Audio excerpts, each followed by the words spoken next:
Bono Keling adalah perpaduan ajaran Islam dengan kearifan Jawa kuno. Istilah itu merujuk ke kata bono yang berarti pengikut dan keling yang bermakna hitam.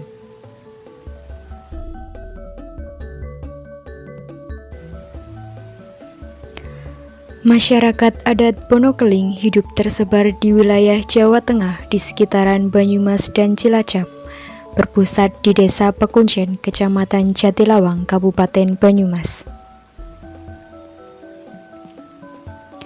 Ajarannya berhubungan erat dengan ajaran Syekh Lemah Abang, ulama yang dianggap menyimpang dalam penyebaran Islam di Jawa pada abad ke-14. Identitas Kyai Bono Keling, sang penemu ajaran, masih menjadi misteri. Dia acap dipandang sebagai tokoh spiritual dari pasir luhur yang membuka lahan pertanian di Pekuncen.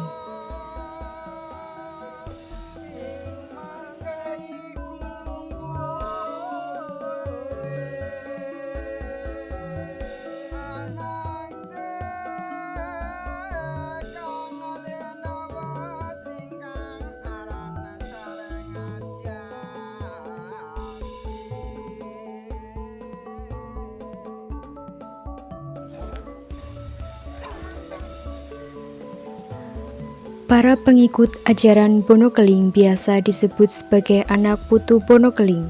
Sekitar 2000 orang masih memeluk kepercayaan ini. 5 ajaran kehidupan Bono Keling bagi pengikutnya: Monembah, yang artinya manusia harus melaksanakan ibadah dan menyembah kepada Tuhan sesuai keyakinan masing-masing. Moguru, artinya patuh pada orang tua. Mongabdi, artinya saling menghargai dan bekerja sama dengan sesama manusia. Makaryo, yang berarti bekerja untuk penghasilan sebagai penunjang kehidupan dunia. Dan Ages Manunggaling Kawula Gusti, artinya setiap orang yang lahir di muka bumi adalah titipan Tuhan. Oleh karenanya, dalam berinteraksi dengan Tuhannya, bersifat langsung tanpa perantara.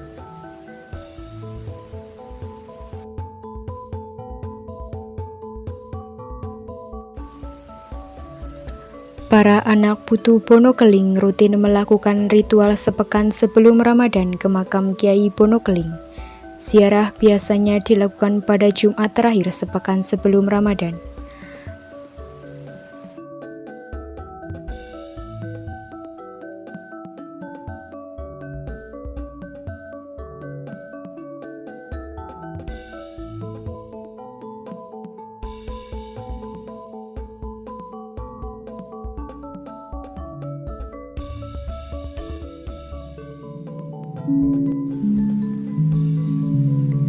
Di hari Kamis, 1 hari sebelum pelaksanaan, para tamu mulai berjalan kaki dari desa mereka masing-masing yang berada di luar desa Pekuncen. Sekitar 1.200 orang berjalan menelusuri jejak pendahulunya. Perjalanan ini bisa dimaknai sebagai laku kembali ke titik nol setelah setahun penuh bekerja, membersihkan diri, merenungi setiap perbuatan, dan berharap tahun berikutnya akan menjadi lebih baik.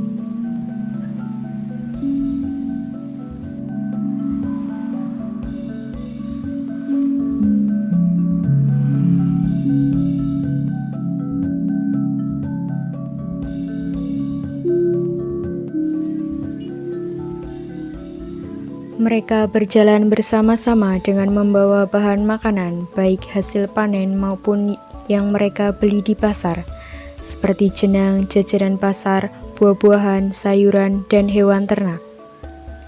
Makanan punya tempat istimewa dalam masyarakat ini. Keberadaannya lekat sebagai bahasa perlambang bagi anak putu Bono Keling. Tidak ada kewajiban atas apa yang mereka bawa. Semua tergantung keikhlasan masing-masing. Namun setiap orang membawa seekor ayam, karena bahan makanan ini nantinya digunakan untuk selamatan dan dimakan bersama-sama.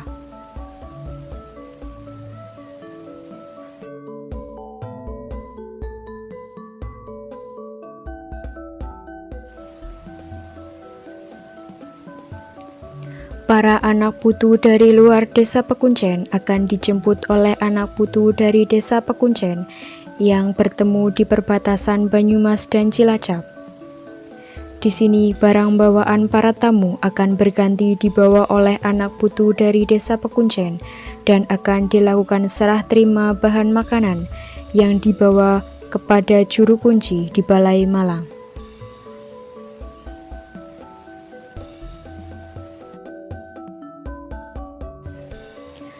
Sampai di desa Pekuncen, para tamu beristirahat sedangkan anak putu dari desa Pekuncen segera mempersiapkan atau mengolah bahan makanan yang dibawa.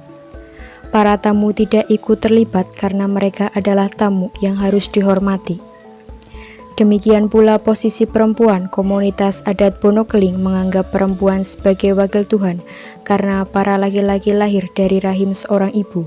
Karenanya pada saat seperti ini, para laki-laki bertugas menyiapkan segala keperluan acara.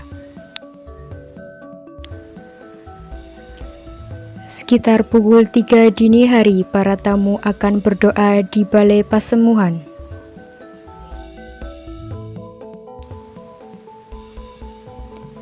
Di hari Jumat, semua hewan ternak mulai disembelih di Balai Malang.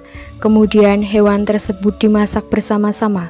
Semua hewan ternak baik ayam, kambing maupun sapi akan dimasak gulai. Masyarakat Banyumas biasa menyebutnya dengan becek. Hal ini memiliki makna filosofis tersendiri kenapa harus dimasak becek, yaitu untuk ngecek keyakinan para anak putu Bonokeling. Becek inilah yang nantinya akan digunakan untuk sarapan para tamu, disajikan dengan menggunakan wadah daun pisang yang disebut takir, yang memiliki makna filosofis ditoto pikire.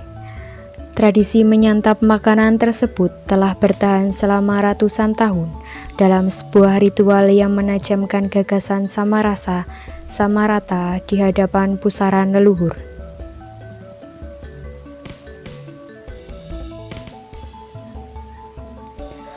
Kemudian anak putu menuju ke makam. Sebelumnya mereka harus bersuci terlebih dahulu di tempat yang ada di sekitaran makam. Barulah satu persatu ziarah makam. Dalam ritual ini, perempuan tidak diizinkan memakai segala bentuk perhiasan.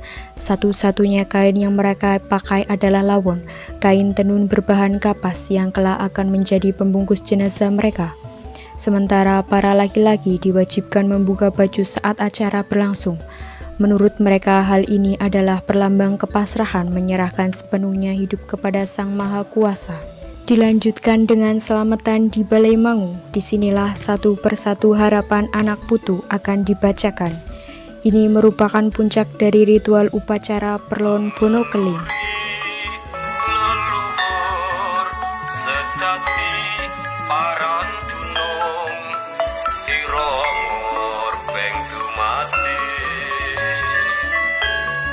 witing mojo tinandur ngresep hati iku tondo turun turun yati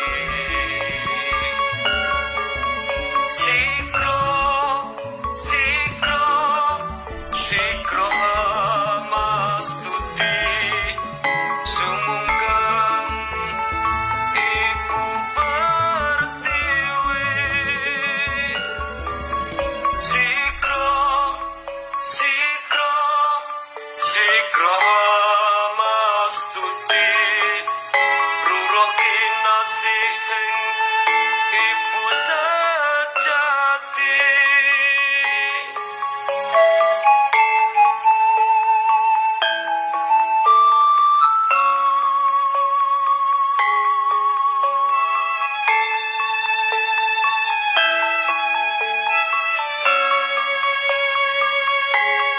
Mituhu bapa kuwasa tedhahna marga utama linuhung rasa pangrasa mugi ilmu luhung kasarira mugi kinodrat mugi kinares kinodrat sang yang wenang janma pama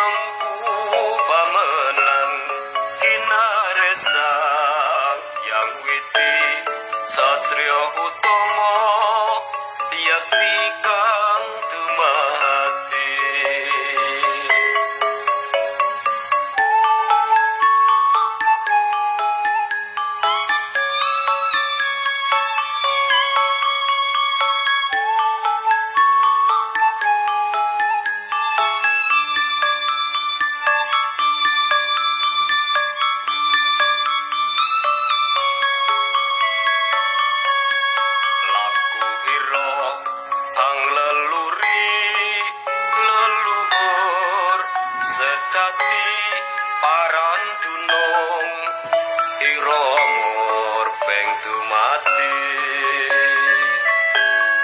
witing mojo tinandur kang resep hati iku tondo